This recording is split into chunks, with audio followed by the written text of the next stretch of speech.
আমাদের হয়ে কথা বলতো, আছে এই ওদের আক্রমণে ওদের ছোড়া গুলিতে আমাদের মধ্যে থেকে সে বিদায় নিয়েছে, সে মারা গিয়েছে। তার পরিবারকে আমরা ভুলে যাব, তার পরিবার ধ্বংস হয়ে যাক ওই রাজনীতি আমরা করি না। তার পরিবারের বাচ্চা আছে, পড়াশোনা, তার নতুন ঘর আছে, সেখানে সহযোগিতা থেকে শুরু করে যতটা আমাদের মধ্যে সমর্থ অনুযায়ী সবসময় তাদের পাশে আমরা আছি। একটা ভোগালীগঞ্জ কালীমন্দির অঞ্চলে, একটা রায়গঞ্জ তোমাদের অঞ্চলে, তো সাধারণত আমরা জয়পুর গ্রামে আর আমাদের দেবঙ্গাতে আছে। আমরা তাদের পরিবারের আমাদের পরিবার মনে করে সবসময় বুকে আগলে আমরা রেখেছি।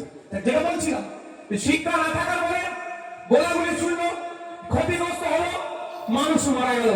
যদি আমাকে আপনাকে শিক্ষিত করে আমি আপনি যদি শিক্ষিত হয়ে যাই, মারামারি হানাহানি খুনোখুনি করবো না, হিংসায় জড়াবো না, তাহলে রাজনৈতিক কারবারিদের অসুবিধা হবে।